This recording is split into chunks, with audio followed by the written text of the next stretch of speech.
अस्सलाम वालेकुम नाज़रीन, प्रोग्राम सिटी 10 में मैं हूं आपकी मेज़बान अना यूसुफ और सबकी इंतजार की घड़ियां अब खत्म होने को हैं, बल्कि हो चुकी हैं। आज 2 बजे इफ्ताही मैच का आगाज होने जा रहा है और इफ्ताही मैच पाकिस्तान और न्यूजीलैंड आमने सामने होंगे। कराची में आज इस मैच का आगाज होने जा रहा है। वो शायकीन जो कि इंतजार कर रहे थे कि कब मैचेस का आगाज होगा, कब स्टेडियम्स की रौनकें बहाल होंगी, आईसीसी चैंपियंस ट्रॉफी का बाकायदा आगाज आज से होने जा रहा है। तो अब शायकीन जो कि मुंतजिर थे वो जा सकते हैं स्टेडियम में और अपनी पसंदीदा टीमों को जो है वो सामने देख सकते हैं। एक बहुत बड़ी साजिश इस चैंपियंस ट्रॉफी को नाकाम बनाने की गई और बारहा ये कोशिश की गई कि इंटरनेशनल टीमें यहाँ पर ना आ सके, बट हमने देखा कि मेहनत, लगन और मुसलसल काविश ने ये तमाम जो प्लानिंग थी उसको जो है वो पसे पुष्ट डाल दिया और आज वो दिन आ चुका है जिसका हम सबको इंतजार था। और सबसे बड़ा मैच पाक भारत टाकरा 23 फरवरी को दुबई में होगा। चेयरमैन पीसीबी की ज़ेर सदारत इजलास भी हुआ। सिक्योरिटी मामला, टीमों के हवाले से बहुत सारी चीज़ों की डिस्कशन की गई और तमाम मामलात को हतमी शक्ल दी गई। शायकीन आज 2 बजे स्क्रीन के सामने बैठ जाएं और कराची वाले कराची स्टेडियम ज़रूर जाएं और अपने पसंदीदा खिलाड़ियों को ज़रूर जो है उनकी हौसला बढ़ाएं, उनकी हौसला अफजाई करें।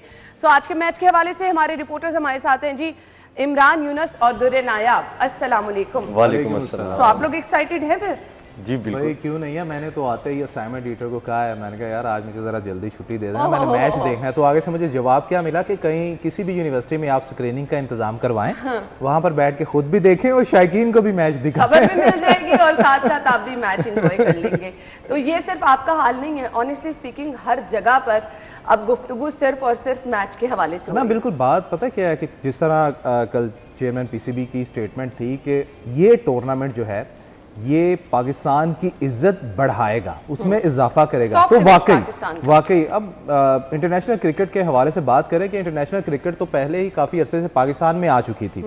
कुछ टीम्स आती थी, कुछ मना कर देती थी, लेकिन ये आईसीसी का सबसे बड़ा इवेंट है, मेजर इवेंट है जो कि अब पाकिस्तान में होना जा रहा है। और ये ऑब्वियसली पाकिस्तान के लिए बहुत एजाज़ की बात है कि हम चैंपियंस ट्रॉफी जो है उसको होस्ट कर रहे हैं। चाहे हमारे कुछ ऐसे वो दोस्त ममालिक जो ऊपर से तो जाहिर करते हैं कि जी हम अच्छी सलाम दुआ है, लेकिन अंदर से जो है वो चाहते थे कि ये ट्रॉफी जो है, ये टूर्नामेंट जो है पाकिस्तान में ना हो, और मुख्तलिफ हरबे जो हैं वो भी इस्तेमाल किए गए, लेकिन ये अल्लाह ताला की मेहरबानी है। और इसके साथ साथ जो है वो चेयरमैन पीसीबी की काविश है कि ये ट्रॉफी जो है ये पाकिस्तान में ही हो रही है। अदरवाइज माजी में हम देखें, माजरत के साथ हमारे साबिक जो चेयरमैन पीसीबी है, अगर उनको बुरा लगे, माजरत के साथ, चूंकि मैं क्रिकेट खेलता हूं, मुझे हमेशा दुख ये रहता था कि जब भी पाकिस्तान को किसी नुमाइंदगी की उम्मीद होती थी करने की, हमारी ही जो बोर्ड है वो घुटने टेक देता था। ऐसे ना कि इम्पॉसिबल कुछ नहीं है, बट उसके लिए वो जो एक्स्ट्रा कोशिश और काविश करनी पड़ती थी उससे सब लोग पीछे हट जाते थे, लेकिन मोहसिन नकवी साहब ने वो करके दिखा दिया। देखे ना, आप अपनी बात मनवाने के लिए 2 टोक बात करें और उठें और चले जाएं और फिर सब सोचते रहें कि यार ये तो अपनी बात से हिल ही नहीं रहे, इनकी बात तो माननी पड़ेगी। अच्छा जी, अब 8 बेहतरीन टीमें इस चैंपियंस ट्रॉफी के लिए लड़ेंगी भी और मद्दे मुकाबिल भी होंगी। जी दुर्रे आप। अच्छा जी, ये बड़ी मुबारकबाद मैं इस बार में चेयरमैन पीसीबी और उनकी टीम को देता हूँ कि हम पे एक तो ये प्रेशर नहीं है पासिस का।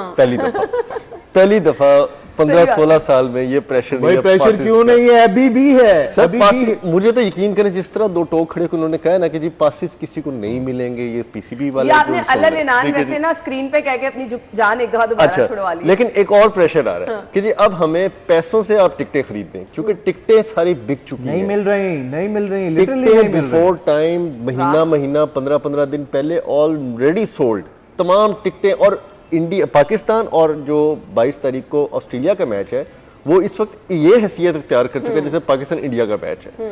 उस पे इतनी ज्यादा हमें वो सिफारिशें आ रही हैं और टिकटों की खुशी की बात ये है कि सिर्फ नॉर्मली ये होता था कि सिर्फ पाकिस्तान की टिकटें पहले नहीं मिलती थी, वो अब भाई किसी मैच की टिकटें नहीं मिल रही। तो आप यहाँ से अंदाजा लगाए ना कि कितना वेलकम कर रहे हैं। मुबारकबाद। ये तो हम कहते हैं कि तमाम चेयरमैन पीसीबी जो रहे हैं वो कुछ करना जरूर चाहते होंगे, लेकिन वो कर नहीं पाए। किया सिर्फ उसी बंदे ने जो कहता है वो करता है।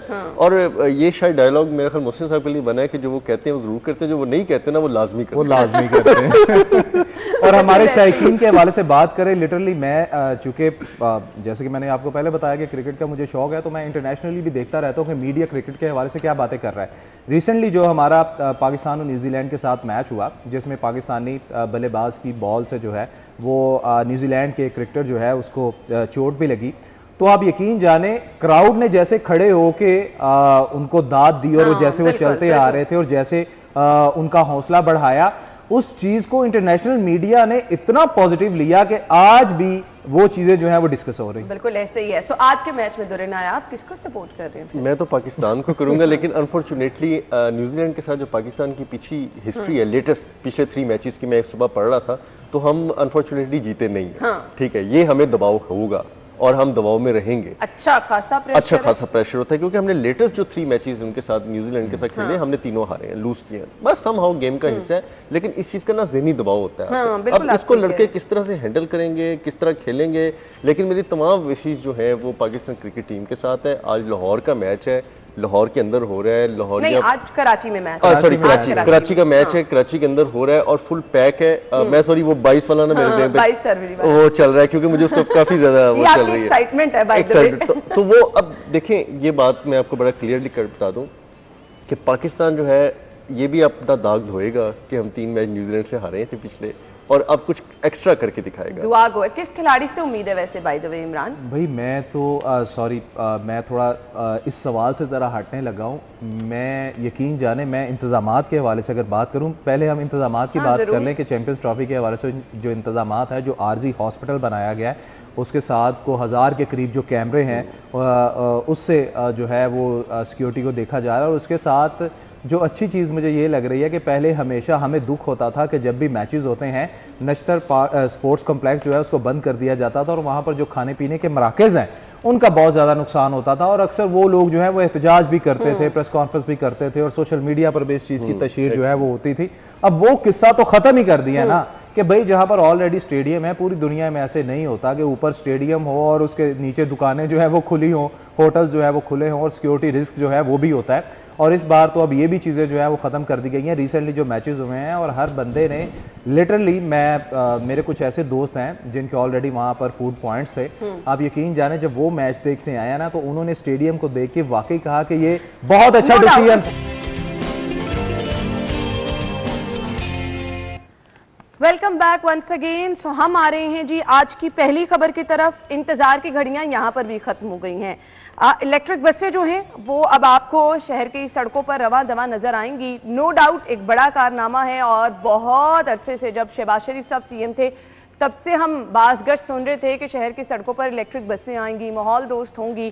फिर वो स्मॉग का ऐसा असर रहा हमारे शहर पर हर साल, तो अशद ज़रूरत थी इसकी। बट अब सवाल ये है, चलिए पहले इलेक्ट्रिक बसों की अहमियत पे बात कर लेते हैं। इमरान, देखिए जी, इस चीज़ की अशद ज़रूरत थी। हमेशा हम अपने प्रोग्राम में आना कहते हैं कि लाहौर में पब्लिक ट्रांसपोर्ट की अशद ज़रूरत है। हम हमेशा कहते हैं कि जी रोड्स पर जो है बहुत ज़्यादा रश है, आबो हवा जो है वो गंदी हो रही है, आलूदा हो रही है, और उसकी वजह क्या है? ऑब्वियसली गाड़ियों की एमिशन है, धुआं है, सारा कुछ है। ये चीज़ें तब कम होती हैं जब लोग पब्लिक ट्रांसपोर्ट यूज़ करते हैं। लोग तब पब्लिक ट्रांसपोर्ट यूज़ करते हैं जब उनको पब्लिक ट्रांसपोर्ट की सहूलत दस्तयाब होती है। ठीक है, हम हमेशा लास्ट प्रोग्राम में भी मैंने आपको बताया कि 19 में से 17 रूट जो है वो अभी भी बंद है, सिर्फ 2 रूट चल रहे हैं। ठीक है, उसके अलावा ऑरेंज ट्रेन चल रही है, चलें वो तो एक बहुत अच्छा प्रोजेक्ट है। ठीक है, मेट्रो पे आ जाए, मेट्रो भी चले, बहुत अच्छा प्रोजेक्ट है। रोजाना मेरे ख्याल से अब लाखों लोग जो है वो तकरीबन सफ़र करते हैं और उससे फ़ायदा हासिल करते हैं। चलें ठीक है, इलेक्ट्रिक बसें आप लेकर आ रहे हैं, बहुत अच्छी बात है, इस चीज़ की अशद ज़रूरत थी। अब 2 चीज़ें हैं। पहली बात तो ये है कि ठीक है, गवर्नमेंट जो है वो क्या करेगी, इन बसों को चलाएगी, मेंटेनेंस देखेगी, तमाम तर मामलात देखेगी, हर तरह से इसको मैनेज करेगी, कोशिश करेगी ज़्यादा से ज़्यादा लोग जो है वो इससे इस्तेफादा हासिल करें। ठीक है, अब दूसरी तरफ जो है ना, शहरियों की भी अब एक जिम्मेदारी बनती है। हमारी कौम जो है ना, आप ये देखेंगे पब्लिक ट्रांसपोर्ट के हवाले से हम बात करें, मुझे बड़ा अफसोस हुआ कि मैंने ऑरेंज ट्रेन में सफ़र किया, मेट्रो में सॉरी मैं अभी तक नहीं गया, ऑरेंज ट्रेन में मैंने सफ़र किया।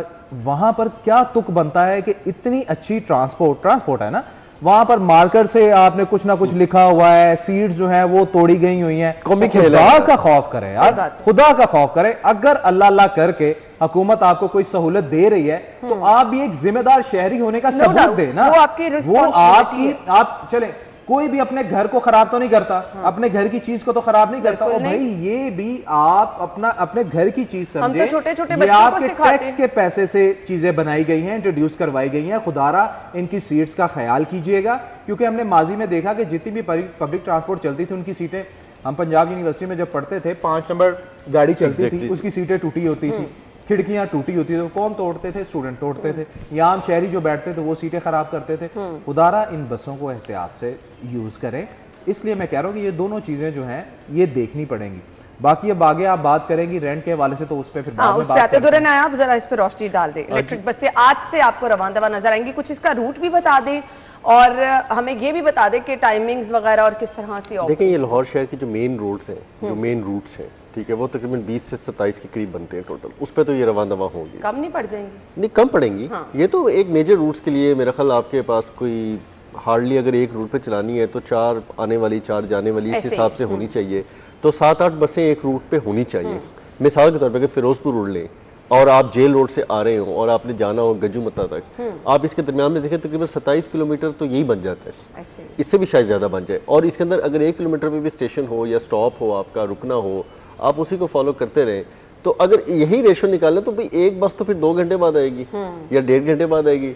तो इतना कौन करेगा? लोड तो आपकी सड़कों पे बहुत ज़्यादा है, तो आपको इसको कंटिन्यू भी रखना पड़ेगा। इसलिए मॉडल रोड पे अभी तो खैर देखेंगे, फीड कर रहे हैं आहिस्ता आहिस्ता, लोगों को आदत डाल रहे हैं, अभी ये चला के देख रहे हैं। अभी इनको खुद ये नहीं पता कि हमारे ऊपर कितनी कॉस्ट आ जानी है इसकी। अगर हम इलेक्ट्रिक बसों को रोज इलेक्ट्रेबल चार्ज करते हैं, उस पर कमर्शियल यूनिट चार्ज होते इसका हैं। कोई पहले एक्सपेरिमेंट भी करके नहीं देखा गया? नहीं, ये तो किसी को पता ही नहीं ना। अभी को मुझे बता दीजिए, अच्छा आप बताएं घरेलू यूनिट का आपको अगर एक फ्रिज एसी गीजर चलाते हैं तो क्या हालत होती है। ये तो बस चार्ज होनी है, ठीक है, और इसने प्रॉपर कैपेसिटी पे चार्ज होना है। और हो सकता है ये दिन में 1 से 2 दफा चार्ज हो, क्योंकि आपको 300 किलोमीटर या 200 किलोमीटर करना तो कोई मामूली बात होती है यहाँ पे। तो आपको भी ये कॉस्ट भी निकालनी है। अच्छा, उससे पहले अगर आप ये क्लेम कर दें कि जी ये बड़ी सस्ती है और आप 50 रुपए तजवीज़ रख के आप जुल्म करें, तो मैं तो ये कहता हूँ कि ये इंसान ना। अच्छा जी, अब ये हम लेकर आए थे माहौल दोस्त बस होगी, आपका माहौल साफ रहेगा, जेब दोस्त भी होनी चाहिए, आसान सफरी सहूलत। हाँ, अब मुझे ये बता दें, ये तो आवाम की जेब पे बोझ है। 25 से कहाँ 50, तो कौन ये जेब दोस्त प्रोजेक्ट नहीं बना रहे। इस तरह तो अगर आप फाइनेंशियल बर्डन डालेंगे लोगों पे, तो मुझे बताएं 50 रुपए सर बस पे कौन लोग सफर करते हैं? मुझे सिर्फ ये बता। बस पे वो लोग सफर करते हैं जो इंतहाई मजबूर होते हैं, जो इंतहाई लाचार होते हैं, जो इंतहाई गरीब होते हैं और जो इंतहाई आप कह सकते हैं नौकरी पेशा लोग। हमारी कौम को आदत पता है क्या है? सॉरी टू से, अब आप मेरे पे मत आइएगा, क्योंकि दुरे ने आप जो है वो भी अटैक करेगा मेरे पे। हमारी जो आवाम है, इसको आदत क्या है?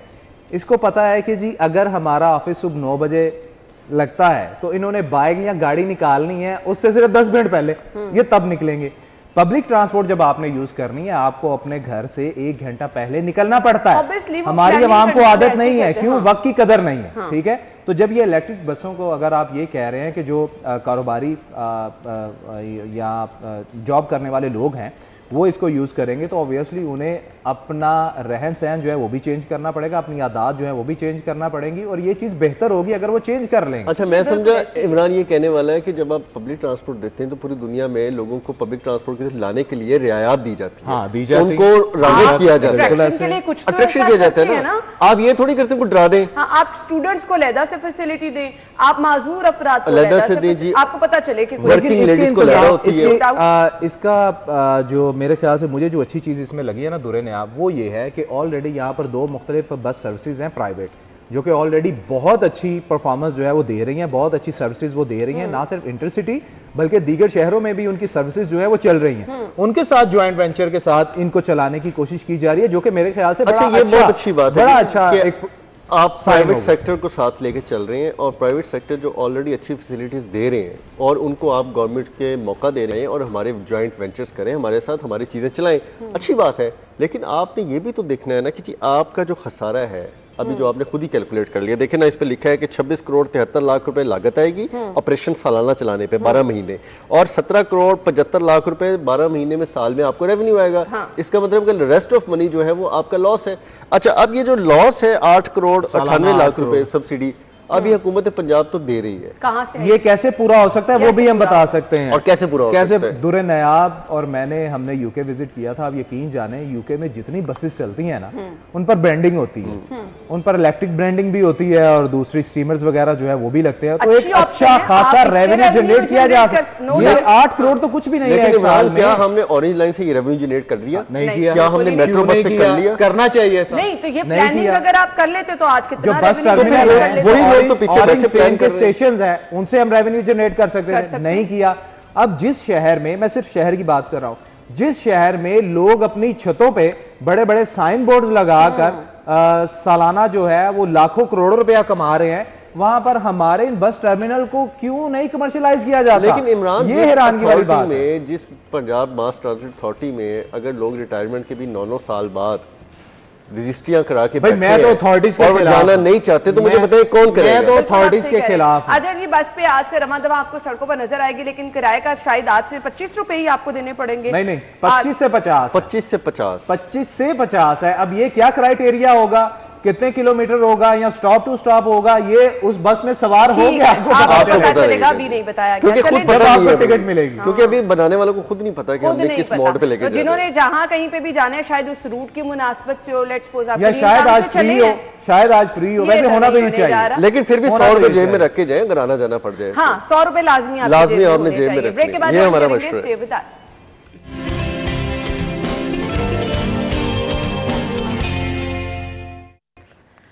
Welcome back once again. खबर ये है कि बंद रोड कॉरिडोर प्रोजेक्ट के लिए 55 करोड़ मंजूरी के बावजूद ना मिले। वो कहते हैं ना, कुछ चीजों को तो बख्श होती है कि उन्होंने काम होना ही नहीं, कुछ ना कुछ उसमें मसला आ ही जाता है। इसके ऊपर से क्या कोई भारी सदका देने की जरूरत नहीं? है? अगर आप इजाजत दे तो इसको जरा साइड पे रखिए। एक और खबर आपको बताऊं मैं, अच्छी सुना दीजिएगा कि वाटर रोड का इफ्तिताह क्यों नहीं हो रहा? हाँ, सही बात है। आयशा की दूसरी रख दिया आपने। मैं पूरे लाहौरियों की दूसरी रख पे हाथ रखा। मसला है ऑनेस्टली स्पीकिंग, बहुत मैंने पूरे लाहौरियों की दूसरी रख पे हाथ रखा है। मैं कहता सारा लाहौर एक तरफ, आयशा का दुख आप बंद रोड को छोड़ दें, उसको फंड नहीं देने। एलडीए वाले बेवकूफ तरीन लोग हैं, वो फिर लेटर लिखी जाते हैं और जाहिलों की तरह ना हुकूमत से पैसे मांग रहे, उनको पता कि नहीं मिलने। क्योंकि ये निगरान हुकूमत का मंसूबा था, क्योंकि इस पे क्रेडिट नहीं मिलना मौजूदा हुकूमत को, इसलिए। अच्छा जी, अब बंद रोड तो चले, वो तो गया खूह खाते, ठीक है। आगे वो समरी भी रिजेक्ट होगी जो उन्होंने सर्विस लेने करनी थी चौरी। मुझे बताया वॉल्टन को क्या प्रॉब्लम? वॉल्टन तो रेडी है। वॉल्टन रोड मंसूबा तख्ती चेंज करवा देते हैं उसकी, तख्तियों से भी बात आगे निकल गई। तख्ती चेंज करवा देते हैं, तस्वीर लगवा देते हैं। भाई वो तो कहा मुझे दफा का है, आप मुझे तस्वीर लगवा देते हैं। मुझे जो कल बात रिवील हुई है ना, वो मेरे लिए बड़ी हैरान कुन थी। वो चील चौक का मुजस्मा हटा के ना वहां पे पंजाब गवर्नमेंट का मुजस्मा बनवा देते हैं, बन जाएगा। मैंने किसी दोस्त से पूछा, बला टल जाए, मैंने कहा यार पहले मरीम साहिबा ने टाइम दिया था 7 या 8-9 फरवरी कंप्लीट कर दें, ठीक है जी। उसके बाद अब कहा कि नहीं, वो 18, 19, 20 तक आपने टाइम ले लिया। अब 18, 19 मसला क्या है? मसला क्या है? कहते जी कि वो सियासी तौर पे उनके हवारी कहते हैं कि मैडम आप जो मर्जी कर लें, लोगों ने इस प्रोजेक्ट का क्रेडिट आपको नहीं देना, ठीक है। आप जो मर्जी कर लें, आप तख्तियां लगा लें, तो तख्तियां बदल लें, इफ्तिदाई नहीं करेंगे। हाँ, ओहो, इंटरेस्ट लूज हो जाता है ना। फिर देखिए, मुझे चीज पता हो कि यार मैं जा रहा हूँ और मैं वहाँ पे शो पीस भी नहीं हूँ, ठीक है। मैंने जाना है बस, फिर आके वापस आ जाना है। लोगों ने यही कहना है कि ये बंद रोड का जो एक निस्फ सदी का हमारा मसला था, वो निगरान हुकूमत ने, वो मोहसिन नकवी ने हल किया, ठीक है। अब ये वहां पे बच्चे को पता है, गली गली को पता है, एक एक बंदे को पता है, हर इवन के वहां पे ख्वाजा साद रफीक साहब जो सियासी वहां पे उमाइद है, वहां पे जिम्मेदार हैं, उनको भी ये बात पता है, लोगों से सुनने को मिलती है। तो भाई अब इस पे तो आपका नहीं हो सकता। अब करना क्या था कि जब मरीम नवाज साहिबा आई थी, उनको लाहौर में 2 से 3 करके गई हैं वहाँ, तकरीबन आई थिंक 2 दफा तो वो करके गई है ना। उनको ये चाहिए था कि 2 से 3 अच्छे प्रोजेक्ट लॉन्च करती, ठीक है। और साइमल्टेनियसली जब वो कोई प्रोजेक्ट कोई और सरकार कर रही होती, सिंध कर रही होती, इस्लामाबाद में कोई प्रोजेक्ट लॉन्च हो रहा होता, अगर इस्लामाबाद में सरीना लॉन्च हो रहा था तो आप भी एक लॉन्च कर देती, अगर आपने शुरू किया होता। अगर वहां पे कोई और प्रोजेक्ट लॉन्च हो रहा था, वजीर दाखिला बहुत अच्छा परफॉर्म कर रहे थे, आपके चचा हजूर प्राइम मिनिस्टर साहब उनको तारीफ कर रहे थे, तो आपको भी तो चाहिए था ना कि आप भी लाहौर में 2-3 ऐसे रेडीमेड प्रोजेक्ट रखती जिसमें प्राइम मिनिस्टर को लाती और कहती कि देखें जी हमने भी कर दिया। आपकी भी वैसी तारीफ हो आपके जाती। पास कुछ नहीं है करने को। देखिए अनफॉर्चुनेटली करने को बहुत कुछ है दुर्रे नायाब, आपके पास इस मौके पे कुछ नहीं है। प्राइम मिनिस्टर अभी भी जो है वो वफाकी वजीर दाखिला और उनकी टीम का मुंह देख रहा होता है। ये एक क्रूएल रियलिटी है, ठीक है, एक तल्ख हकीकत है। मैं ये कहना चाहूंगा क्योंकि आपने वो प्रोजेक्ट जो है जो देने थे वो नहीं किए। आपने ट्राम के साथ क्या किया? आप क्रीम ब्लॉक वाला प्रोजेक्ट आपने क्रीम ब्लॉक के मोटरवे के साथ क्या किया? एलिवेटेड एक्सप्रेसवे शुरू कर आपने एलिवेटेड के साथ वही मैं क्या वही कह रही हूँ ना। लाहौर के अंदर नई सड़कें, नई शाहराएं, मुझे बताएं कि आज वजीर आला जो इस वक्त हैं, अगर उनके चाचा वजीर आला थे, उन्होंने वो पाइन एवेन्यू जाती उम्र तक रोड ना बनाई होती नहीं, तो आज आपने कैसे जाना था? कैसे जाना था? अब ये रियलिटीज है ना, आपको समझने की जरूरत है। ये हमारे लाहौर के रहने वालों को भी समझने की जरूरत है, ये इमरान के कुछ पीटीआई के दोस्तों को भी समझने की जरूरत है कि डेवलपमेंट जो है वो दुनिया में वाहिद इंडिकेटर होता है कि जब आप कहते हैं कि अब तरक्की याफ्ता है। मुझे अब दोनों मंसूबों का बता दें कि क्या मुस्तकबिल है। बस हमें जब तक कोई बताओ एक्नॉलेज नहीं करेगा हम नहीं करेंगे। आप खुद ही गुजरना शुरू हो जाए, बस ठीक बात तो खत्म कर देना। मैंने तो खत्म कर दिया। कब होना है? मैंने तो खत्म कर दिया। अब सिर्फ सेरेमोनियल एक इफ्तिताह होना है, वो किसी लबे हो जाएगा। और बंद रोड का क्या बनेगा? इंटरेस्ट इसलिए नहीं है कि अब लोग जो है वो आपको प्रेस करने को तैयार नहीं है। तो अब बता दिया आपने बाखूबी, अब समझ आ गई। अब बंद रोड का क्या बनना है? बंद रोड का जी देखिए, अब जो है जैसे जहां की बुनियाद पे आप उसको एंजॉय करें, इससे आगे कुछ नहीं होना, इससे आगे लकीर नहीं। तो सर्विस लेन वाला मसला जूं का तू रहेगा, वो टर्न डाउन वो रिहायशी जैसे बिल बिला रहे हैं, बिल बिलाते रहेंगे। भाई उनको सजा दी जा रही है ना कि आप बड़ा खुश हो रहे थे कि जी आपका बड़ा काम हो गया है, ठीक है, आपका तो बड़ा काम हो गया, आप खुश रहे, आप तालियां बजाएं। मजे की बात ये है कि वो यही सोच लें कि वहाँ वोटर्स कौन है। हाँ सही बात है, वहाँ वोटर्स कौन है। अब आपको वोट वहां से मिले हैं, चाहे जैसे भी मिले हैं, अब इस तरफ हम नहीं आते कि आपको वोट कैसे मिले हैं। अच्छा, दुरे भाई साथ बैठे हैं, अभी भी मैं इमरान की सोचते होंगे। नहीं, मैं तो हैरान कुन बात है, क्या कर रहे हैं बात। अब रही सही कसर देखें, सॉरी टू से, हम फिर निगरान गवर्नमेंट से शुरू होते हैं। निगरान गवर्नमेंट जब खत्म हुई, हम यहाँ बैठकर क्या कह रहे थे कि भाई मुस्लिम लीग नून को अब सीएम पंजाब की भागदौड़ उसके हाथ में देनी चाहिए जो मोहसिन स्पीड से बेहतर चाहे ना हो, उसके लेवल पे हो, ठीक है। और हम ये भी डर रहे थे कि भाई अगर हम ये भी डर रहे थे कि शहबाज शरीफ जो है, नो डाउट उनकी स्पीड, वो एक बहुत अच्छे एडमिनिस्ट्रेटर है, सूबा चलाने के हवाले से वो बेहतरीन इंसान रहे हैं। पंजाब में उनसे बेहतर कोई सूबा नहीं चला सका, हम ये चीज मानते हैं, ठीक है। अच्छा, उन्होंने खुद तारीफ कर दी कि यार मुझसे तो मोहसिन नकवी बहुत आगे निकल गया। अच्छा, हम कहते रहे कि भाई कम से कम उनके लेवल पे ले आए, ये ले आए मोहतरमा मरियम साहिबा को। अब मरियम साहिबा जो है, माजरत के साथ अगर इनको बुरा लगे तो लगता रहे, लगना चाहिए उनको। टिकटॉक पे, सोशल मीडिया पे तो मरियम साहिबा जो है वो बहुत अच्छी लग रही हैं, और वोटर थम्स अप कर रहे हैं कि बहुत अच्छी ड्रेसिंग है, गले मिल रही हैं, ये कर रही हैं। ये चीजें काम नहीं आनी, ये चीजें काम नहीं आनी। काम क्या आना है वो सुने। उनको लगता है कि इस तरह तशहीर ज्यादा होगी, लोगों की वाह ज्यादा समेटी जाएगी। अब सारे प्रोजेक्ट छोड़ें, सिर्फ इस बंद रोड की बात करते हैं। मुझे बताएं कि बंद रोड प्रोजेक्ट जो है, हमने कहा कि हाथी गुजर गया दुम रह गई। सर्विस लेन का प्रोजेक्ट, उसकी समरी भिजवाई कि यार इसको कंप्लीट करना है, हर चीज अप्रूव है। ऑनेस्टली स्पीकिंग, लोग कहते थे, मैंने लोगों को खुद देखा, दुआ कर रहे थे कि कोई थोड़ी सी एक्सटेंशन हो जाए निगरान दौर की, ये 2 मंसूबे। और ये हमारी वो गवर्नमेंट है, माजरत के साथ, जो फिजिबिलिटी पर करोड़ों रुपए खर्च कर देती है, फिजिबिलिटी। उसके अलावा किसी चीज की अगर ओपनिंग करनी है, जिसकी वाज़ेह मिसाल, खैर दुरे ने आप ज्यादा बेहतर बताएंगे, अगर किसी चीज की ओपनिंग करनी है तो उस पर 40-50 करोड़ लगा देती है। ऐसे ही है। वो तो भाई इसके लिए 55 करोड़ जो कि मंजूर शुदा है, वो तो दे दो। इसके लिए हम पता क्या कर सकते हैं, वाह तो मिल जाएगी, हम लोगों को कह देंगे कि जी सीएम साहिबा की तारीफ कर दे। ये सोच कर आए हैं कि अगली मर्तबा आपने नहीं आना, चाहे कोई भी मदद कर दे, कोई भी मदद कर दे। 2 मंसूबों के लिए तो हाथ उठा के मेरे ख्याल से दिन रात दुआ करें, तभी ये मुमकिन हो सकते हैं, वरना मुझे कोई रास्ता नजर नहीं आ रहा। मुझे तो इमरान की तजवीज ठीक है, तख्तियां उतार दें, ठीक है, उतार दें, भाई इनको मुजस्मे बना देते हैं। हम कहते हैं कि जी ठीक है जी, तख्तियां उतरवा दें, आप अपनी तख्तियां नहीं लगा दें। हम खुद उनको बड़ा अप्रिशिएट करेंगे, सोशल मीडिया पे बड़ा वायरल करेंगे, आवाम को सुख आ जाए। ब्रेक के बाद आएंगे हमारे साथ पे।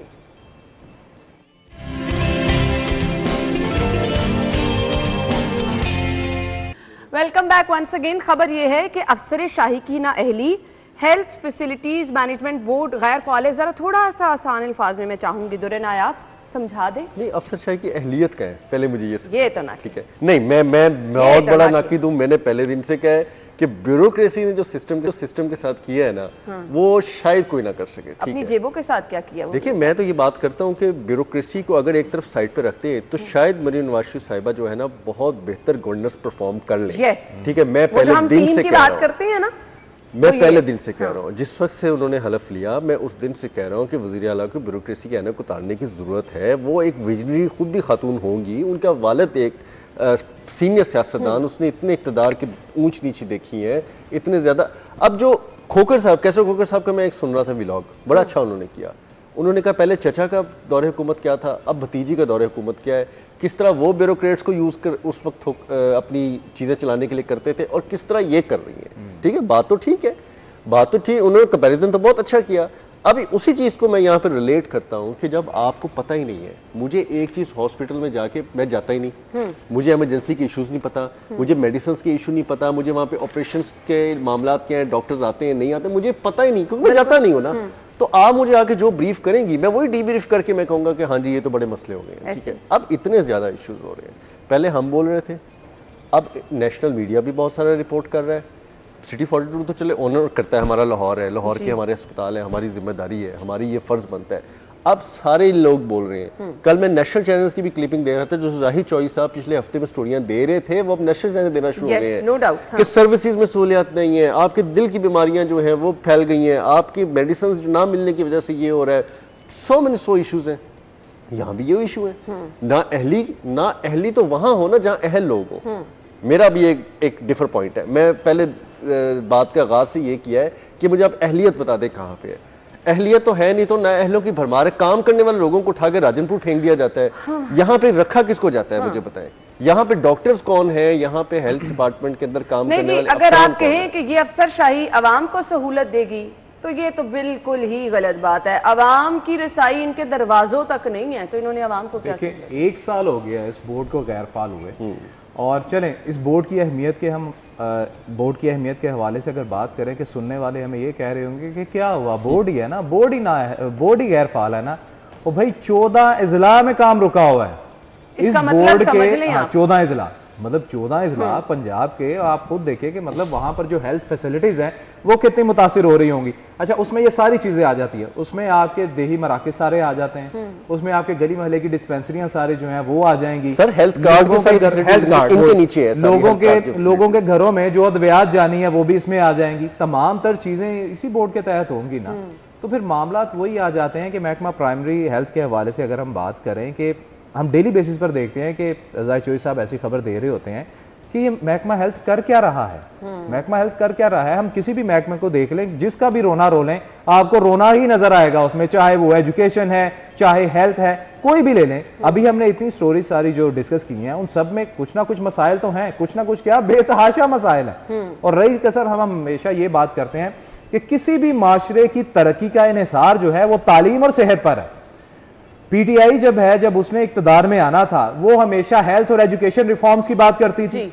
जब वो उसमें नाकाम हुई तो जो अपोजिशन थी, जो कि मुस्लिम लीग नून थी अपोजिशन में, वो ये कह रही थी कि जी तहरीक इंसाफ जो है वो हेल्थ और एजुकेशन में नाकाम हो गई है, रिफॉर्म्स की बात करती थी। हम आएंगे तो हम हेल्थ और एजुकेशन को स्टेट ऑफ द आर्ट कर देंगे। तो भाई क्या स्टेट ऑफ द आर्ट कर रहे हो आप? अच्छा, नाकामी की बात देखें, 3 साल 7 महीने नाकामी क्यों हुई? इनडिसाइसिवनेस, यानी कि फैसला साजी नहीं होती थी, अदम फैसला साजी थी। यहाँ पे आप बहुत सारी अथॉरिटीज के, बहुत सारी कंपनीज के उसमें बोर्ड ही नहीं बनाते, फैसले कहाँ उसमें सॉरी उसमें वही ब्यूरोक्रेसी सारी आ जाएगी ना। हम वही बात कर रहे हैं कि वजीर आला को बताना किसने है, चलाना किसने है, ब्यूरोक्रेट्स है ना। ब्यूरोक्रेट्स अपना मुफाद देख रहे हैं, अपना फायदा देख रहे हैं, अपनी सहूलत देख रहे हैं, अपना आराम देख रहे हैं, और अवाम बेचारी धक्के खा रही है। यही हो रहा है। बहुत बहुत शुक्रिया आप लोगों के वक्त के लिए। ब्रेक और हेडलाइंस के बाद ज्वाइन करेंगे, stay with us.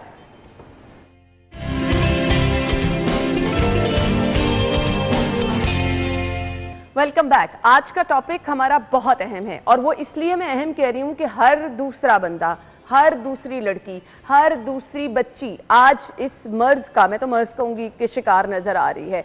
Hormonal imbalance एक टर्म आपने सुनी होगी, ये कहने में तो बड़ा नॉर्मल लगता है, बट अगर आप इसको नजरअंदाज करते चले जाते हैं तो इन द लॉन्ग रन इससे बहुत सारे मसाइल पैदा हो सकते हैं। मसाइल तो यहां तक भी पैदा हो चुके हैं कि बच्चियां इस काबिल नहीं रहती हैं कि वो फिर बच्चे की पैदाइश का मरहला जो है वहां तक पहुंच सके। अब सवाल ये है कि हमारी सोसाइटी में बहुत सारे इश्यूज आते चले जा रहे हैं। हमारा खाना पीना, हमारा लाइफस्टाइल, क्योंकि पहले तो हमने कभी अपनी अम्मा वगैरह से सुना भी नहीं था कि हार्मोनल इम्बैलेंस भी कोई चीज़ होती है, बट अब हमारा लाइफस्टाइल और हमारी खुराक इन चीज़ों को बहुत ज़्यादा प्रमोट कर रही है।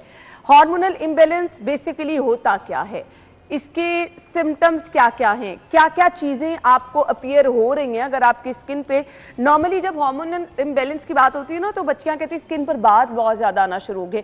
ना सिर्फ स्किन पर, मैंने कुछ बच्चियों की चिन पर भी देखी हैं, फोरहेड पर, इवन नेक के इस हिस्से में भी बाल बहुत ज़्यादा होते हैं। सो अपीयर ये कैसे निशानियाँ होती हैं, इसके लिए आपको करना क्या है, इसका इलाज का मरहला क्या है। एंड येस, बहुत सारे लोग चले जाते हैं जी हकीमों के पास, बहुत सारे लोग चले जाते हैं जी अताइयों के पास, उसका नुकसान क्या होता है। डॉक्टर अरूबा रहीम गायनाकोलॉजिस्ट हमारे साथ मौजूद है, वेलकम करेंगे। अस्सलाम वालेकुम। थैंक यू सो मच, बहुत बहुत शुक्रिया। डॉक्टर साहबा, सबसे पहले तो रोशनी डाल देंगे, हार्मोनल इम्बैलेंस है क्या? ये बिल्कुल आपने जैसे अभी सारा इंट्रोडक्शन में बताया, हार्मोनल इम्बैलेंस बहुत ज़्यादा कॉमन हो रहा है। फीमेल्स में ज़रा ज़्यादा हाईलाइट इसलिए होता है क्योंकि एक नॉर्मल जो मंथली साइकिल्स हैं, पीरियड्स में सोना शुरू हो जाते हैं, वेट गेन होना शुरू हो जाता है, उसके बाद ये जो एक्सेसिव हेयर ग्रोथ जैसे फेस पे आपने कहा, चिन पे, वो थोड़ा आना शुरू हो जाता है, तो उससे फिर एक अलार्मिंग सिम्टम आता है। डॉक्टर साहब, वेट गेन की आपने बात की ना, वो वेट गेन भी बड़ा अजीब सा होता है, कुछ पोर्शंस में आपके ऐसा होता है चर्बी ज्यादा हो गई है। बिल्कुल बिल्कुल, उसमें हम कहते हैं वेस्ट हिप रेशो के हिसाब से, तो वो वेट गेन बड़ा, इट्स नॉट एक नॉर्मल पैटर्न पे वेट गेन हार्मोनल इम्बैलेंस वाला नहीं होता, और इस वजह से वो एक ओवरऑल लुक भी काफ़ी नॉर्मल से हट के हो जाती है। अनफॉर्चुनेटली हमारे पार्ट ऑफ द वर्ल्ड में यानी साउथ एशिया में ये बहुत कॉमन हो चुका है। बाकी दुनिया में अगर आप एविडेंस या स्टडीज़ देखें तो वो कहते हैं 25% है, लेकिन साउथ एशिया में इन स्पेसिफिक इसकी 50% इंसिडेंस है। यानी कि 10 में से 5 लड़कियां जो हैं वो इस हार्मोनल इम्बैलेंस, या मेडिकल अगर इसका टर्म यूज़ किया जाए तो पॉलीसिस्टिक ओवरी का कहते हैं कि उनको है ये प्रॉब्लम। ये इतना कॉमन हो गया है कि जैसे आपने कहा कि ये इसका एक मर्ज़ है, कि अब इन्होंने इसको मर्ज़ ही कहना छोड़ दिया, इसको एक कंडीशन कहना शुरू कर दिया। क्योंकि ज़ाहिर है अगर आप मर्ज़ या अपने आप को पेशेंट ही बनाकर रख लें इस एज में, यंग एज में ही, तो फिर साइकोलॉजिकल और आपके इसके कॉन्सिक्वेंसेस आते हैं। एक अच्छी बात इसकी ये है कि ये 100% रिवर्सिबल कंडीशन है, काबिले इलाज है। 100%, मतलब एक तो होता है ना, हम कहते हैं 50%, 80%, ये 100% रिवर्सिबल। और इंटरेस्टिंग बात यह है कि इस महीने है, अगले महीने नहीं होगी। अच्छा, अगर आप अपना लाइफस्टाइल ठीक करें, जैसे कि आपने डाइट का कहा, एक्सरसाइज, वेट कंट्रोल, और सेकेंडली ये कि अगर ये 100% ठीक रहे तो इसमें 100% प्रेगनेंसी भी है। डॉक्टर साहब स्टार्ट से आ जाए, मुझे पहले इसके सिम्टम्स बता दें, कुछ लोगों को पता ही नहीं होता ना। एग्जैक्टली अच्छा, ये थोड़ा ओवर कह लें ओवर रेटेड टाइप इस तरह है, या ओवर डायग्नोज्ड है, क्योंकि कईयों को नहीं भी होता और वो ये डर में बैठ जाती हैं लड़कियां कि उनको है, क्योंकि हर अल्ट्रासाउंड पे आप देख लेते हैं कि लिखा होता है पॉलीसिस्टिक ओवरी। उसके बाद नेट पे सर्च करते हैं, वो कहते हैं पॉलीसिस्टिक ओवरी तो हार्मोनल इम्बैलेंस है, मुझे भी हो गया। ये मेरे वाली प्रैक्टिस है ना, मैं भी ऐसे कोई रिपोर्ट आती है सबसे पहले गूगल लेके बैठ जाती हूँ। ये बहुत खतरनाक बात है, क्योंकि गूगल पे फिर बहुत कुछ निकल आता है। आप सिर्फ रिकमेंडेड स्टडीज़ पढ़ें तो आपको, और वो नॉर्मली आमतौर पे आम लोगों को पता नहीं होता कि कौन से आर्टिकल्स और कौन से रिकमेंडेड है जो वो पढ़ सकते हैं। तो हर लड़की समझती है शायद उसको पॉलीसिस्टिक ओवरी है तो हार्मोनल इम्बैलेंस है। अगर आप मेडिकली देखे जाएं तो इसमें एक प्रॉपर डेफिनेशन है, जिसमें वो कहते हैं कि इन 3 क्राइटेरिया में से 2 मौजूद हैं तो आपको ये है। एक तो ये कि माहवारी का मिस होना, यानी कि आपको 2-2 महीने या 3-3 महीने माहवारी आ ही नहीं रही, जिसको मेडिकल टर्म्स में ओलिगोमेनोरिया कहते हैं। अगर आप बच्चियों में ये इशू है तो पेरेंट्स को शुरू से ही माओ को बहुत ज्यादा कंसर्न होना है। हम ये ना समझे कि अच्छा बच्ची को भी स्टार्ट हुआ है तो जरूरी नहीं है, तो आपको शुरू से इस चीज पे नजर रखनी है। सो फर्स्ट इज के माहवारी का मिस होना, दूसरा excessive hair growth on the body. अब एक्सेसिव हेयर ग्रोथ का ये मतलब नहीं होता, जैसे मेरे क्लिनिक पे भी पेशेंट्स आती हैं कि चिन पे 2 बाल निकल आए, ये, और वो समझती हैं कि शायद उनको ये प्रॉब्लम स्टार्ट हो गई है। अच्छी बात है, आप अवेयर हैं, फॉरन कंसर्न है, बट इस चीज़ की टेंशन नहीं लेनी। हमारी एक मेडिकल पूरी स्कोरिंग होती है हेयर ग्रोथ की भी। अगर आप उस स्कोरिंग के अंदर आ रहे हैं, जिसमें हम 13 स्कोर फॉर एग्जांपल है, उसमें 8 से ज़्यादा है, तो आप मेडिकली एबनॉर्मल हेयर ग्रोथ में लाई कर रहे हैं, तो फिर इट मीन्स कि आपको वाकई वो प्रॉब्लम है। जिसमें एक्सेसिव हेयर ग्रोथ चिन पे, जैसे आपने सारा कहा, और नेक पे, चेस्ट पे, बैक पे, सो देर आर एरियाज जिसके अंदर अगर आपका एक्सेसिव हेयर ग्रोथ आ रहा है और स्कोरिंग पे आप आ रहे हैं तो वो मेडिकली नॉर्मल नहीं है। और तीसरा है अल्ट्रासाउंड फाइंडिंग। इन 3 में से अगर 2 आपके अंदर चीज़ें हैं तो yes you should be alarmed, आपको फ़ौरन अपने मेडिकल डॉक्टर से कंसल्ट करना है ताकि आपको शुरू से ही लाइफस्टाइल का पता हो। जैसे आपने कहा कि यंग लड़कियों में शुरू से ही अगर फॉर एग्जांपल माहवारी का मसला स्टार्ट हो गया तो डेफिनेटली टीन एज से ही एक्सेसिव वेट गेन पे नज़र रखना, एक्सरसाइज को प्रमोट करना बहुत इंपॉर्टेंट है। और इसकी सबसे इम्पॉर्टेंट वजह जैसे मैंने कहा साउथ एशिया में बहुत ज़्यादा है क्योंकि ये जेनेटिक है एक्चुअली। इसका सिर्फ हमारे लाइफस्टाइल या क्योंकि आप देखें शायद वेस्ट में हमसे भी बुरा हो सकता है लाइफस्टाइल, ओबेसिटी वहाँ पे कई कंट्रीज़ में हमारे कंट्री से बहुत ज़्यादा है, लेकिन वहाँ ये हार्मोनल इम्बैलेंस और पॉलीसिस्टिक ओवरी कंपैरेटिवली कम है। सो सिर्फ लाइफस्टाइल का इसमें रोल नहीं है, इसमें थोड़ा जेनेटिक रोल भी है।